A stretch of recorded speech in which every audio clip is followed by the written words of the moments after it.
اعوذ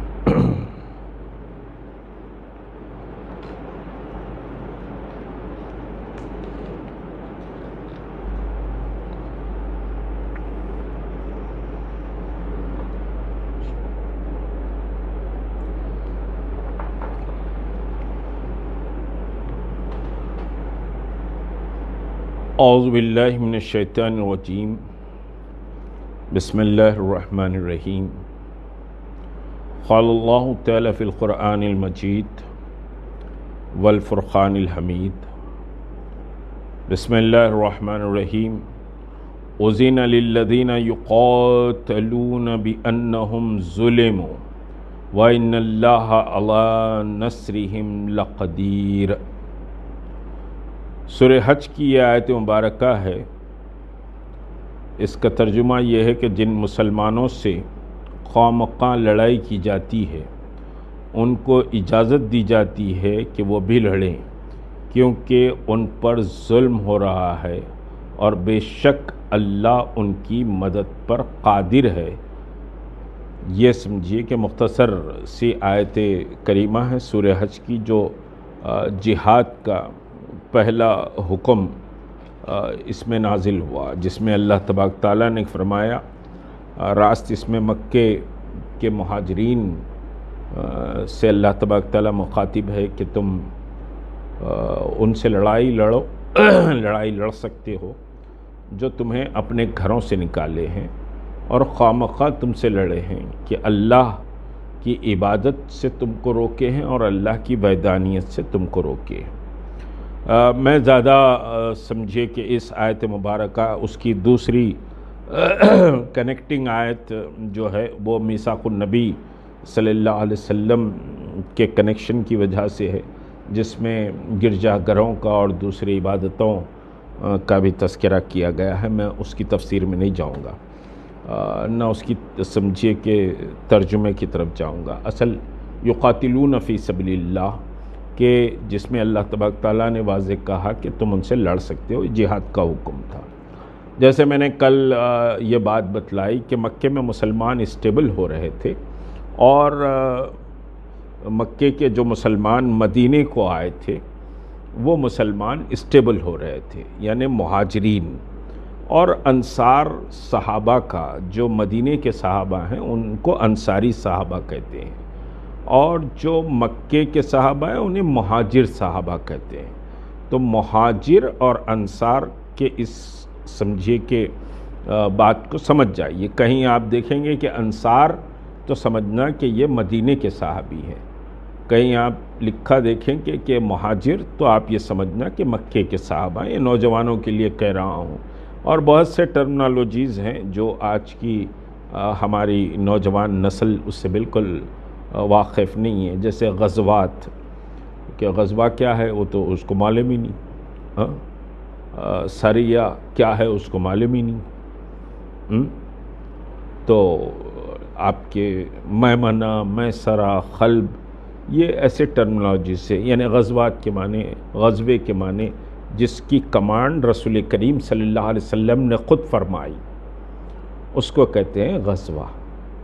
سریہ کے معنی وہ جو اللہ کے رسول صلی اللہ علیہ وسلم نے لشکر کو کسی کی کمانڈ میں روانہ کیا، یعنی بنفس نفیس commander and chief of army کی حیثیت سے محمد رسول اللہ جس جنگ میں شامل ہے وہ ہے غزوہ۔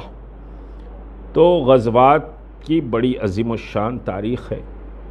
ہم سمجھتے ہیں کہ دین سمجھیے کہ عبادات ہی کا نام ہے۔ یاد رکھو، دشمنان اسلام سے لڑنا، کفر کے خلاف کھڑے ہو جانا، مظلوم کی مدد کرنا، ظالم کو کمزور کرنا، ظالم کی کلائی کو مروڑ دینا، ظلم کا خاتمہ کرنا، یہ سب عبادتیں ہیں۔ اور فرمایا میرے آقا و مولا محمد رسول اللہ صلی اللہ علیہ وسلم نے کہ جہاد افضل العبادت ہے۔ تو جہاد اور شہادت کے ذکر سے پہلے جہاد کتنا افضل ہے اور پھر شہادت کتنی افضل ہے، 2 ہی منٹ میں وہ بات سمجھاؤں گا، پھر ہم بدر پہ آئیں گے۔ بدر کی بڑی لمبی تاریخ ہے، وہ بہت شارٹ سمجھیے کہ اس میں یعنی آدھا گھنٹہ 35 منٹ میں بدر کمپلیٹ نہیں ہو سکتی، مگر کوشش کروں گا کہ اہم واقعات آئیں۔ اب جو تحریک مسلم شبان کے جلسہ بدر کو سنے ہیں وہ جانتے ہیں کہ 2.5-3 گھنٹے اللہ کا کرم، حبیب پاک کا صدقہ ہے کہ بدر کی تاریخ رمضان یعنی ٹھیک 17 رمضان المبارک کو تحریک مسلم شبان کی جانب سے جلسہ بدر ہوتا ہے، اور 2.5-3 گھنٹے اس پر میرا خصوصی خطاب ہوتا ہے۔ اور بعض لوگ تو اچھمبے میں پڑ جاتے ہیں کہ بھئی ان روزہ ہے یا نہیں ہے، روزہ رہ کے 3 گھنٹے کیسے تقریر کر رہے ہیں، بعض لوگ پوچھ بھی لیتے ہیں۔ تو بہرحال یہ اللہ کا کرم اور حبیب پاک کا صدقہ ہے، اور بڑی محبتیں ہیں، یعنی ایک مخصوص گروپ بھی ہے جو مستقل ہر سال بدر کو سننے آتا بھی ہے، اور بہت سے لوگ بہرحال سمجھیے کہ بدر کی تاریخ اور فتح مکہ کے عنوان کو خصوصیت سے سننے آتے ہیں۔ تو ایک بڑا طویل عنوان ہے، لیکن کوشش کروں گا کہ اس کو شارٹ ٹائم میں سمجھیے کہ اہم باتیں کور کروں اور نوجوانوں کو یہ باتیں بتلاؤں۔ اگر شٹ ڈاؤن بھی ہو جائے تو میں ہمارے ایڈمن کو کہوں گا کہ بھئی جو لائیو پروگرام چل رہا ہے اگر وہ ریکارڈنگ ہو جاتی ہے، مجھے نہیں معلوم ٹیکنیکل کیا ہے، تو ریکارڈنگ ہو جاتی ہے تو وہ ریکارڈ کمپلیٹ وائس کمپلیٹ ہو جانا چاہیے، اس کو ڈسکنیکٹ نہ کریں، آواز کے ذریعے بہرحال جو لوگ سنتے ہیں ان کو آواز ہی پہنچ جائے۔ بہرحال چلیے، تو میں کہہ رہا تھا کہ جہاد کے تعلق سے ایک بات یاد رکھیے، حدیث مبارکہ آتی ہے، بہقی کی حدیث ہے اور غالباً مسلم شریف کی بھی ہے اگر میں مس کوڈ نہیں کر رہا ہوں، بہرحال حدیث سیاستہ کی حدیث میں سے کہ فرمایا رسول کریم صلی اللہ علیہ وسلم نے کہ جہاد کے لیے اگر کوئی جانور، اب اس زمان میں اونٹ اور گھوڑے تھے، جانور پالتا ہے اور اس کو کھلاتا پلاتا ہے تو روز محشر وہ جانور کی لیت بھی اس کے نام اعمال میں شامل کی جائے گی۔ جہاد افضل العبادت ہے، میرے سرکار نے فرمایا جہاد افضل العبادت ہے۔ یہ صرف ایک حدیث میں سمجھتا ہوں کہ کافی ہے، اس پر بے شمار احادیث ہے، میں اس پر نہیں جانا چاہ رہا ہوں۔ دوسری شہادت کے تعلق سے ایک بات سن لیجئے حدیث مبارکہ کہ سب سے عظیم موت، افضل ترین موت شہادت کی موت ہے، شہادت کی موت ہے، افضل ترین موت۔ میرے آقا و مولا سرور کونین محمد رسول اللہ صلی اللہ علیہ وسلم آسمان کی بلندی کو دیکھ رہے ہیں، عالم یہ ہوا کہ امام مبارک ایسا نیچے گرنے کو آ گیا، صحابہ اکرام بے چین و بے قرار ہو گئے، فرمایا کہ یا رسول اللہ ہمارے ماں باپ آپ پر قربان، آپ یہ آسمان کی بلندی پر کیا دیکھ رہے؟ تو فرمایا محمد رسول اللہ صلی اللہ علیہ وسلم نے کہ میں شہید کے مقام اور اس کے مرتبے کو دیکھ رہا ہوں۔ تو شہید کا مقام سب سے بلند، جس طرح حفاظ اپنے 70 رشتہ داروں کی بخشش کرائیں گے، تو بعض روایتیں آتی ہیں کہ شہید سے اللہ کہے گا کہ تمہاری نظر جتنی دور جا رہی ہے اگر تم کہو تو ان سب کو میں بخش دوں۔ تو شہید کا مقام اور مرتبہ بہت بلند ہے۔ اور پھر سرور عالم صلی اللہ علیہ وسلم کی ایک اور حدیث مسلم شریف کی حدیث ہے، الجنت تحت ظلال السیوف۔ میں اس کو توڑ کے اس واسطے پڑھا ہوں تاکہ ذہن میں بیٹھ جائے۔ الجنت تحت ظلال السیوف، جنت تلواروں کی چھاؤں میں ہے، یہ حدیث ہے۔ اس کو علامہ اقبال نے خوب کہا، دی اذان کبھی یورپ کے کلیساؤں میں، دی اذانیں کبھی یورپ کے کلیساؤں میں، کبھی افریقہ کے تپتے ہوئے صحراؤں میں، شان آنکھوں میں نہ جچتی تھی جہاں داروں کی، کلمہ پڑھتے تھے ہم چھاؤں میں تلواروں کی۔ بہرحال شہادت کا مقام اور مرتبہ اور حدیث، یہ تینوں چیزیں سمجھیے کہ جہاد کی افضلیت، شہادت کا مقام اور اس کا مرتبہ، یہ سب آپ کو بتا چکا ہوں۔ اب آ جائیے کہ رسول کریم صلی اللہ علیہ وسلم، جیسے میں نے کہا کہ اکنومیکل کل کا کنٹینیویشن ہی سے بات شروع کر رہا ہوں، اکنومیکل وار، کہ وہ صلی اللہ علیہ وسلم 1 سال ہوا، دوسرا سال مدینے میں شروع ہوا، تو آپ نے دوسرے سال فیصلہ کیا، اور یہ دوسرا جو سال ہے مدینے کا، روزے فرض ہوئے تھے، یعنی مدینے کو آنے کے بعد روزے فرض ہوئے۔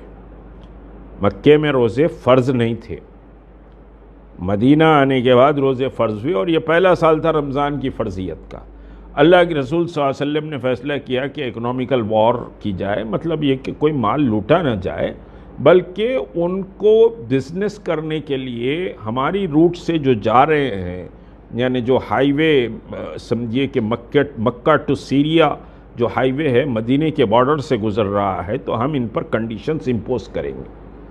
وہ صلی اللہ علیہ وسلم نے پتہ لگایا، انٹیلیجنس، رسول کریم صلی اللہ علیہ وسلم کے انٹیلیجنس نے بہرحال یہ اطلاع دی کہ ابو سفیان ایک بڑا لشکر لے کر گیا ہے، اور وہ بڑا لشکر تقریباً 200 کلو سونا اس کی ملکیت تھی، اور بہت بڑی ملکیت تھی اس وقت۔ وہ 200 کلو سونا بہت بڑی سمجھیے کہ ملکیت اس وقت سمجھی جاتی تھی۔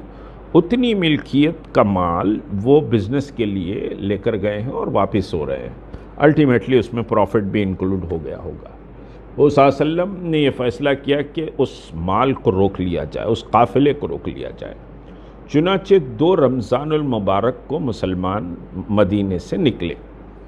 اب ایک بات یاد رکھیے کہ رسول کریم صلی اللہ علیہ وسلم ہجرت کر کے آئے، ٹوٹل پورا 1 سال جو ہوا وہ 1 سال آپ 1 سال کا 1.5 سال کے قریب آپ مدینے میں رہے۔ مدینے کے سارے انتظامات، سارے معاملات، یہ سب چیزیں بتا چکا ہوں۔ اب پہلی مرتبہ تھا کہ مسلمان مدینے سے باہر نکل رہے تھے، اس میں مہاجرین بھی تھے اور اس میں انصار بھی تھے۔ مہاجرین اور انصار کو سمجھا چکا ہوں، 2 ہی گھوڑے تھے، صرف 2 گھوڑے تھے، اور 82 مہاجرین تھے، یعنی جو مکے سے مائیگریٹ ہو کر آئے تھے وہ 82 تھے، اور 281 انصاری صحابہ تھے، تو میجورٹی انصاری صحابہ کی تھی، یوں ملا کے 313 کے قریب ہو جاتے ہیں۔ تو نکلے ابو سفیان کا لشکر پکڑنے کے لیے۔ میں پوری ڈیٹیل نہیں جاؤں گا۔ اطلاع ملی، پھر انٹیلیجنس کے ذریعے 2 رمضان کو نکلے، انٹیلیجنس کے ذریعے اطلاع ملی، کب ملی؟ قریب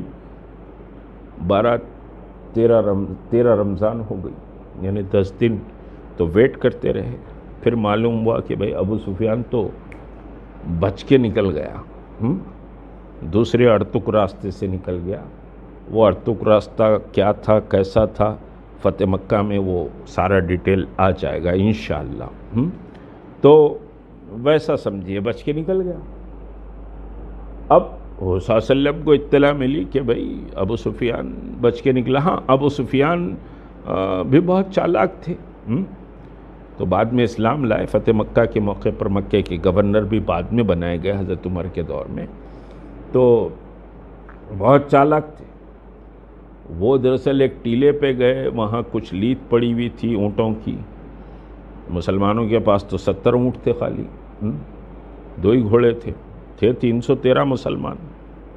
تو وہ اونٹ کی لیت اٹھا کر انہوں نے مسل کر دیکھا تو اس میں کھجور کی گٹھلیاں تھیں، تو فوری سمجھ گئے کہ بھائی یہ مدینے کا چارہ کھائے ہوئے لوگ ہیں اور ہمارے تعاقب میں کوئی نہ کوئی ہے۔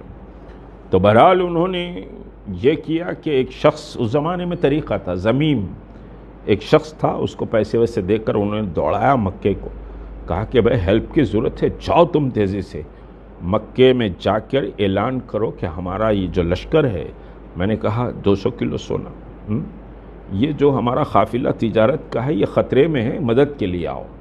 اب زمانے میں طریقہ تھا کہ کوئی اگر ہولناک خبر تھی تو وہ خبر کو سمجھیے کہ اس گھوڑے کے کان کاٹ لیے جاتے، کپڑے پھاڑ لیے جاتے، اس پر گھوڑے پہ چڑھ کے چیختے ہوئے شہر میں داخل ہوتے، تو لوگ جمع ہو جاتے اور بات سنتے۔ تو زمیم بن عمرو کو ابو سفیان نے دوڑایا، زمیم بن عمرو مکے میں پہنچ گیا اور اعلان کرا کہ لوگوں دوڑو، تمہارا مال خطرے میں ہے، تمہارا پیسہ خطرے میں ہے۔ اب یہ پیسے کو تو مرتے تھے لوگ، یہ کفارانہ قریش، تو بہرحال آج ہم بھی مرتے ہیں پیسے کے لیے، کیا کیا نہیں کر دیتے پیسے کے لیے، کیسے کیسے تماشے نہیں کر دیتے، خود بدلتے نہیں قرآن کو بدل دیتے پیسے کے لیے۔ ہوئے کس درجہ فقیہان حرم بے توفیق، خود بدلتے نہیں قرآن کو بدل دیتے، دین کی تعویلات کر دیتے ہیں، کیا کیا نہیں کر دیتے پیسے کے لیے، بہت کچھ کر دیتے۔ اب تو سب مندروں میں گھس جا رہے، پوجا پاٹ آرتی پھارتی سب لے رہے، کیا بولے تو بھائی اقتدار باقی رہنا ہے، سیاست باقی رہنا، تھو ہے تمہاری اس سیاست پہ، جس میں شرک ہو جائے، جس میں خدا کی نافرمانی ہو جائے، جس میں ایمان ہاتھ سے نکل جائے، وہ سیاست ہے۔ ضرور سیاست کرو، ضرور احترام کرو دوسرے مذاہب کا، لیکن خود شرک مت کرو، احترام ضرور کرو۔ کسی کے خدا کو برا بولنا اسلام کا مزاج نہیں ہے، کسی کے مذہب کو گالی دینا اسلام کا مزاج نہیں ہے، کسی کو برا بھلا بولنا اسلام کا مزاج نہیں ہے۔ ہاں، حق کا پرچم بلند کرو، شرک کے خلاف بات کرو، توحید خالص کی بات کرو، لیکن جا کے شرک میں خلط ملت ہو رہے ہیں، بول رہے ہیں کہ سیاست ہے۔ کچھ فوٹوز دیکھ رہا تھا میں، الف بھی گئے، بے بھی گئے، جیم بھی گئے، سب گئے، انا للہ و انا الیہ راجعون۔ بہرحال چلیے، تو جیسا ہی یہ مکے میں اطلاع ملی زمیم بن عمرو کے ذریعے، ابو جہل کے کانوں میں بات پہنچی۔ بہت تفصیلات ہیں اس کی، بہت سی، میں سب کٹ شاٹ کر کے بات کر رہا ہوں کہ ابو جہل کو غصہ ہے۔ ابو جہل بولا کہ بھائی مدینے کے چرواہوں کی یہ ہمت کہ ہمارے بھگوڑے لوگوں کے ساتھ ہمارا مال لوٹنے آ رہے ہیں، ہمارا مال خطرے میں، ہم تو ان کو سبق سکھائیں گے۔ ایک زبردست لشکر ابو جہل تیار کرا، سب کو جوش دلایا۔ بعض لوگ آنا نہیں چاہ رہے تھے، بہرحال خوف کا عالم بھی تھا اس میں، نہیں آنا چاہ رہے تھے، لیکن سب کو ڈرا کے دھمکا کے جوش دلا کے ڈرپوک ہو گیا، بزدل ہو گیا، یہ وہ کہہ کے سب کو شامل کرا کر کے ایک لشکر، زبردست تیار لشکر مکے سے مارچ کرا۔ اور صلی اللہ علیہ وسلم کو اطلاع ملی کہ بھئی ابو سفیان کا لشکر نکل گیا اور یہ ابو جہل کا لشکر لڑائی کے لیے آ رہا ہے، یہ تو بڑا خطرناک مسئلہ ہو گیا۔ اس وجہ سے یہ مسلمان تو لڑائی کے لیے نہیں نکلے تھے، مسلمان تو ابو سفیان کے اس بزنس کے ٹرپ کو روک کر مکے والوں سے شرائط منانے کے لیے نکلے تھے، لڑنے کے لیے تو نہیں نکلے تھے مسلمان۔ اب ایک انتہائی کریٹیکل سچویشن آ گئی کہ بھئی ابو جہل لشکر لے کے آ رہا ہے، مسلمان تو ابھی سمجھیے کہ مدینے کے باہر ہیں، مضافات میں ہیں۔ اب لڑائی مدینے کے باہر لڑی جائے، ہمارے پاس لشکر تیار نہیں ہے، ہم تو لڑائی کے لیے تیار نہیں ہیں۔ لڑائی مدینے میں اگر لڑی جاتی ہے تو پھر الٹیمیٹلی کچھ لوگ اسلام دشمنی، مسلمان دشمنی میں گھرے ہوئے ہیں، گو کہ ہمارے سے معاہدہ کرے ہوئے ہیں، لیکن وہ لوگ باغی بن کر اگر یہ کفاران مکہ کے ساتھ ہو جائیں تو ہم تو خطرے میں آ جائیں گے۔ یعنی اب اسلام کے جو قدم جمے ہیں وہ قدم اکھڑ جائیں گے وہاں سے۔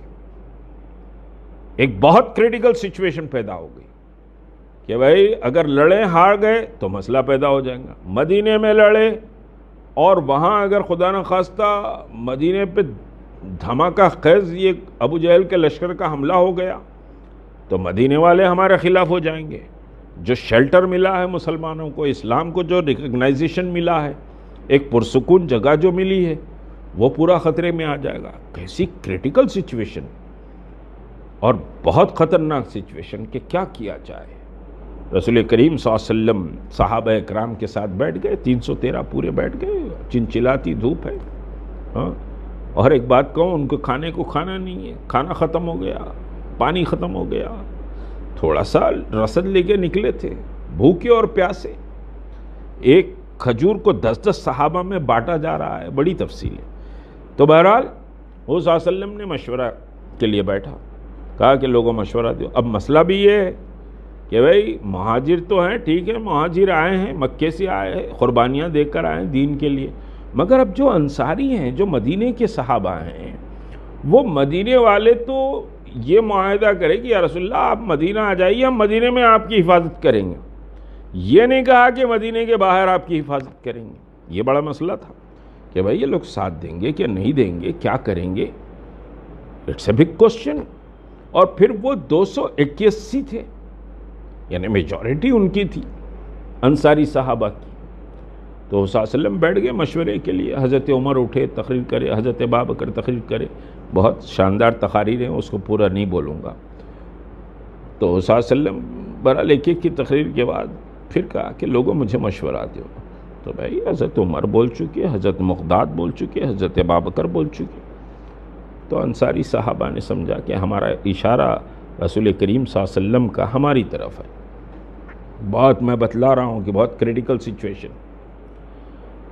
حضرت سعد بن معاذ رضی اللہ تعالی عنہ کھڑے ہوئے. وہ ایک قبیلے کے سردار تھے، بہت جلیل القدر صحابی حضرت سعد. اور حضرت سعد کی قسمت دیکھیے، احد کے موقع پر اللہ کے رسول نے حضرت سعد کو کہا کہ سعد تیر چلاتے جا، میرے ماں باپ تجھ پہ قربان.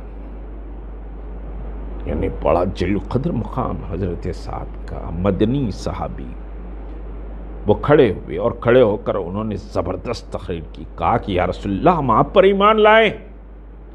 آپ اگر انصار کی طرف دیکھ رہے ہیں تو میں انصار کی طرف سے بول رہا ہوں. ہم مسلمان ہوئے ہیں، ہم صرف ٹھیک ہے آپ سے معاہدہ کرے تھے مدینے میں، لیکن ہم مسلمان ہیں، ہم موسیٰ کی قوم نہیں ہیں. آپ کہیں گے کہ سمندر میں کود جاؤ، تہ میں جا کر لڑائی لڑو، تو خدا کی قسم ہم اس کے لیے بھی تیار ہیں.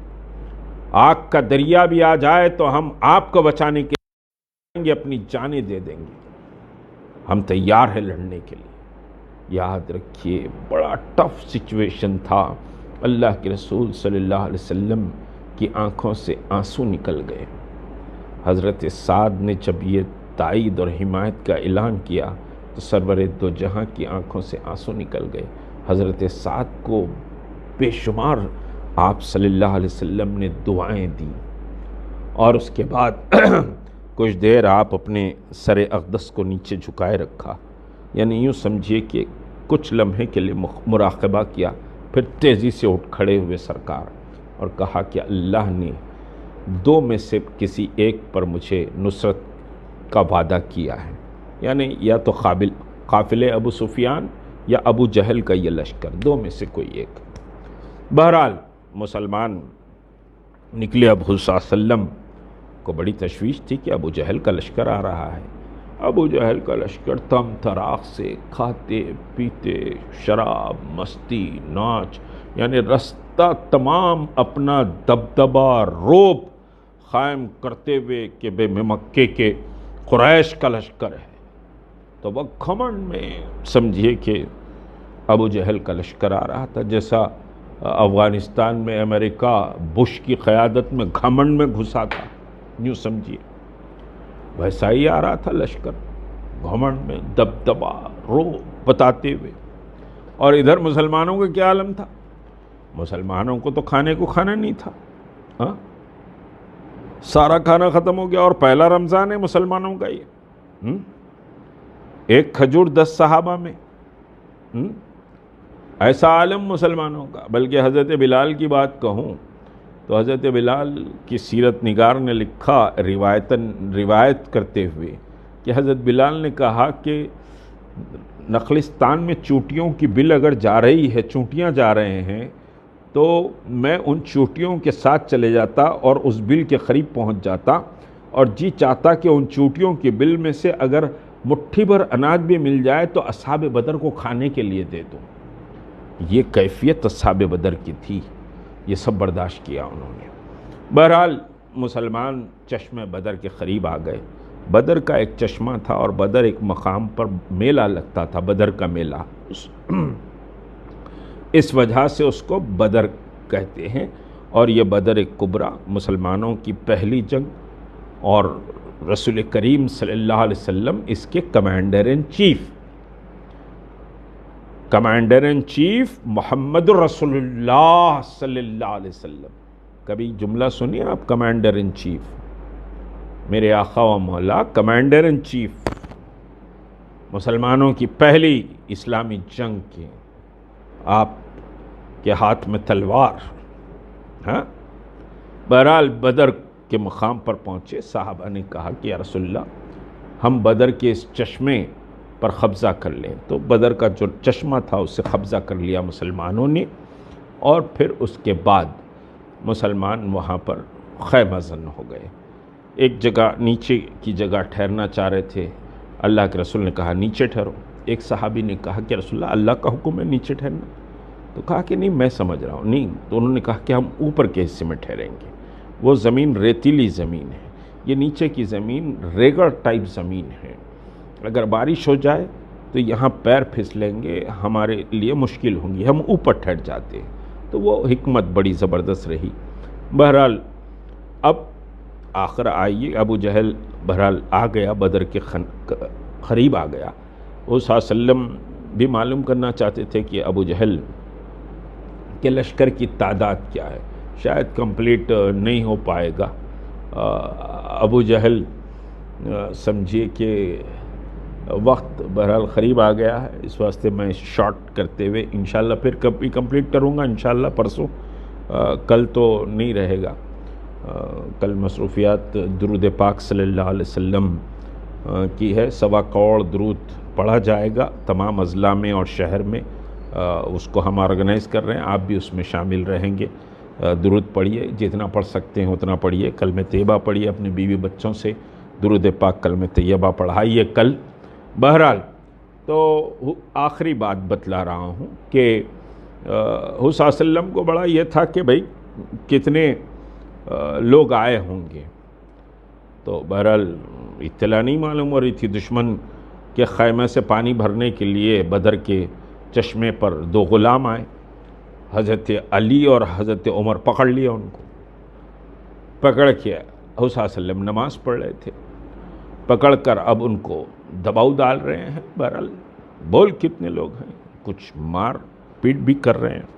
اللہ کے رسول صلی اللہ علیہ وسلم نماز ختم کر کے بولے کہ یہ سچ کہہ رہا ہے، تم اسے غیر ضروری تکلیف دے رہے ہو، ہاں ان کو نہیں معلوم کتنے لوگ ہیں۔ حضور صلی اللہ علیہ وسلم نے اس کو بولا ادھر آؤ، تم کو نہیں معلوم کتنے لوگ ہیں؟ اس نے کہا کہ نہیں معلوم ہم کو کتنے لوگ ہیں، وہ حضور صلی اللہ علیہ وسلم کو نہیں پہچانتے تھے۔ تو حضور صلی اللہ علیہ وسلم کی حکمت عملی، نوجوانوں سنو میرے رسول کیسے حکمت اور تدبر اور فراست کا نمونہ تھے، اور دنیا کو کیسی تدبر اور حکمت اور فراست بتلائے ہیں کہ مومن فریس ہوتا ہے، حکمت والا ہوتا ہے، تدبر والا ہوتا ہے۔ اللہ کے رسول صلی اللہ علیہ وسلم نے پوچھا اچھا تم کو نہیں معلوم نا، یہ بتاؤ کہ کھانے کے لیے جو اونٹ کٹتے ہیں وہ کتنے کٹ رہے ہیں؟ انہوں نے کہا کہ بھئی کبھی اونٹ 9 کٹتے ہیں، کبھی 10 کٹتے ہیں۔ حضور صلی اللہ علیہ وسلم نے مسکرا کے کہا کہ ان کو چھوڑ دو۔ اب یہ دونوں پریشان کہ بھئی تعداد معلوم کرنے کی بات تھی، اللہ کے رسول بولے کہ اونٹ کتنے کاٹ رہے ہیں، پوچھ کے بھیجا دیے۔ اس کے بعد اللہ کے رسول نے کہا کہ دیکھو ان کی تعداد 900 تا 1000 ہے، ایک اونٹ 90 یا 100 لوگ کھا سکتے ہیں، تو جو اونٹ کٹ رہے ہیں اس حساب سے ان کی تعداد 900 تا 1000 ہے، اس سے بڑھ کے نہیں ہے۔ تو یہ کیلکولیشن رسول کریم صلی اللہ علیہ وسلم، تو بہرحال تعداد معلوم ہو گئی۔ اب ادھر ابو جہل کہ خیمے میں بھی پریشانی تھی کہ مسلمان کتنے آئے ہیں. جاؤ کہا بولا کہ بھئی جاؤ معلوم کر کے آؤ. اب ادھر دیکھ رہے ادھر دیکھ رہے ادھر دیکھ رہے اتنے سے مسلمان دکھ رہے ہیں. ہاں کوئی بیک اپ بھی نظر نہیں آ رہا. بہرحال ابو جہل کو اطلاع دیا دیکھو بھائی مسلمان تو بہت تھوڑے دکھ رہے ہیں, کوئی بیک اپ فورس بھی ان کی نظر نہیں آ رہی ہے. مگر ایک بات ہے کہ وہ اتنے ایسا لگ رہا ہے کہ وہ تمہارے کسی نہ کسی آدمی کو مار کے ہی مریں گے, آسانی سے تو نہیں مریں گے. تو یہ سمجھیے کہ بہرحال رمضان 17 رمضان کو جنگ بدر ہوئی, جمعہ کا دن تھا. 16 رمضان کی شام تھی. اللہ کے رسول صلی اللہ علیہ وسلم اپنے 313 صحابہ کو جنگ کے انسٹرکشن بھی دے رہے تھے اور جنگ کے پرچم بھی سمجھیے کہ دے رہے تھے کہ تمہارے ہاتھ میں یہ پرچم ہوگا, تمہارے ہاتھ میں یہ پرچم ہوگا, اور پھر میمنہ یعنی رائٹ ونگ ایسے ہوگا, لیفٹ ونگ ایسے ہوگا, قلب ایسے ہوگا, اٹیک ایسے ہوگا. یہ شب بدر کا واقعہ ہے, اور شب بدر بڑی عظیم رات ہے. جو 16 رمضان کی رات ہوتی ہے نا وہ شب بدر ہے.